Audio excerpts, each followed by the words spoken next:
What's up? This is Jordan Corey here at Mixology 101 at the original Farmers Market, and you are watching Front Row Live Entertainment. Usually when coming out with an EP or even an album, it's already hard enough to pick and choose which songs you put on there. But this time it's only 3 songs in there. So I can only imagine how much more pressure you have working on this. Tell me about coming into this. Well, Trilogy started out as it was songs that were meant to be for a larger work, right? And the more I was writing, the more these 3 songs just tended to stick out to me. And so it was kind of through these songs that I somehow felt ballsy enough that I could release a 3-song EP and it would be awesome. But it really wasn't until I had the idea to do the videos that I think kind of really go hand in hand with the EP that I think I could see it being something that I could release, if that makes sense. Okay. So I like to describe it almost as an audio-visual project because while it is an EP, I'm a musician, it's also just as much about these videos and telling this story. Now, even before you actually released the videos, you went through the Kickstarter, and that was really successful. And now that the videos are released, it looks like the idea and the whole plan for the Trilogy EP and the videos ended up becoming successful. So can we see more of this with all of your work? Like, do you see a 10-track album and then 10 videos back to back like that? I mean, it's always possible. I think that we're just, the music industry is just changing so much, and, what it means to be an artist is just kind of, it's changed, right? So early 2000s and pre that, it was just, you just sang the music. But now what's really great, actually, is that you can experiment in other creative ways. So maybe there's going to be a 10-song LP with 10 videos. I don't know. Yeah. It's possible. Now, trying to figure out what kind of genre to put you in, you have a great mixture of what you can do with music. So what would you even consider yourself if you were to just pick and choose one genre to describe you? I usually, I like to call my music soul music above all. My favorite music is music that you can really feel, and that's kind of takes precedence above all other aspects of it. So, and I think that soul kind of encapsulates that, so soul music. And who really inspires you as a musician and, moving forward with all that? Well, I grew up listening to a lot of Motown, a lot of classic rock. So that's sort of kind of the foundation of my music and my writing. But I'm really inspired by really great songwriters. And like I said, the people that the moment that first note is hit, you can feel something. So to me, those are like the Bob Dylans, the Neil Youngs, the Stevie Nicks, Fleetwood Mac. So it's really, I pull from there. Now, do you see any music like that today, like the ones that you just mentioned, that are still pretty influential for you?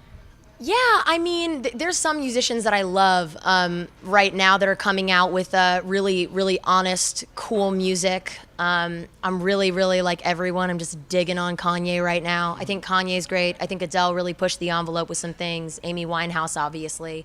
Selah Sue's an artist that I think is really dope.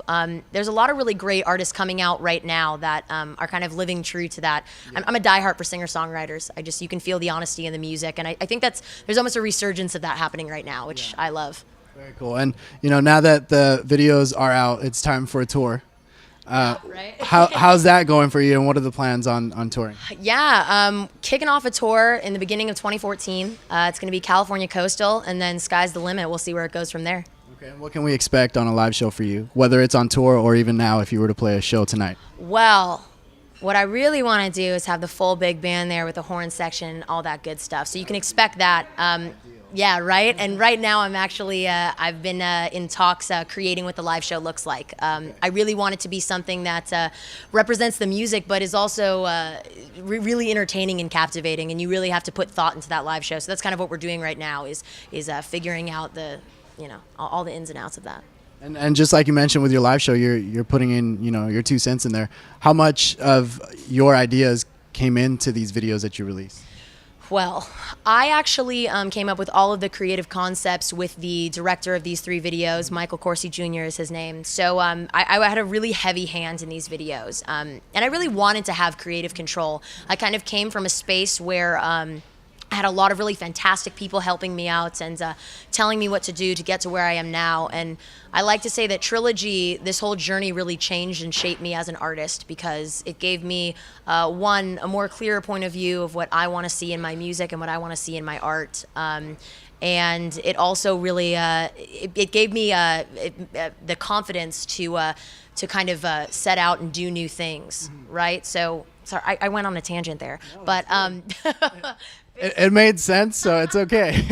thank you. But yeah, I have a heavy hand in the videos, a very heavy hand, they would say. Now, what was it like acting and, you know, being in front of camera as opposed to just being in front of a microphone? Well, I grew up as a musical theater kid, so This was like home for you. I really liked it. I really did. It was nice. Yeah, I'm really comfortable being in front of the camera now. One, because I did a lot of theater growing up, but then when I kind of first was starting doing music, I was in that YouTube game, right? And it takes a certain finesse to be able to perform in front of a camera and keep it captivating for that long. I'm still trying to figure that one out myself. Right? So I kind of had that to fall back on, but I had so much fun doing these videos. I really like being able to perform on that medium. And now, would you say that YouTube was a big part of you know, putting your name out there, or do you think the music alone? I think YouTube was a really huge part. When I was, let's see, I started posting videos when I was 18. And when I did that, I really didn't want to do it. I don't know why, but I was like, I don't want to do covers and I don't want to be on YouTube, which was silly. Because as soon as I started posting covers, that grew to be my biggest fan base. I have the most loyal fans, the most engaging fans on my YouTube. So perhaps I could also inspire the Trilogy project to be a video project.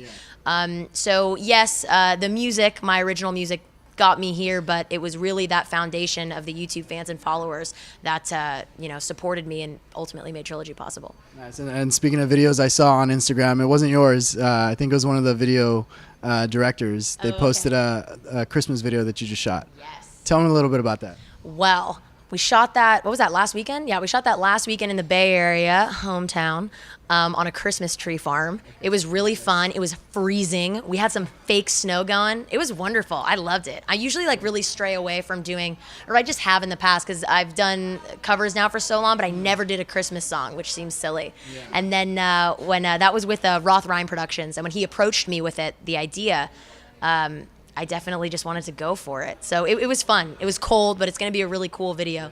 Well, just the picture alone, it looked like you went all out. I mean, even the camera on there, I've just been looking at that camera, and it just came out, and it's just like, I know you did production on that. Yeah, we shot that with 2 Red Epics, which was really crazy. I walked on set. I was like, I didn't know we were doing this. We had steady cams there. We had a lot of stuff going on, but it was great. The crew was so awesome, and it was also like an intimate setting, so we really could kind of joke around and feel out, you know, what were the best shots and what looked the most natural, but also interesting. I really wanted to stray away from making like the like cheesy Christmas video cover, right? Because I mean, Christmas songs have been done over and over and over again, and so like the video, I also broke down the song. It's to White Christmas, and we built it up to make it more of an original and make it seem like a fresher, newer track. And what are your holiday plans?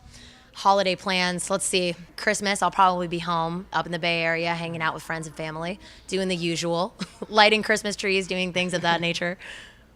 No other plans for shows coming up at the moment? Well, I might be doing a show in December, but other than that, I'm really buckling down on figuring out the live show for the tour starting next year, because that's really going to be what the bulk of the beginning of 2014 is for me. So right now I'm more in the, I'm kind of switching into the creative mode of what the live show is going to look like. I'll probably play some acoustic spots here and there around town, but mostly it's going to be focusing on the tour.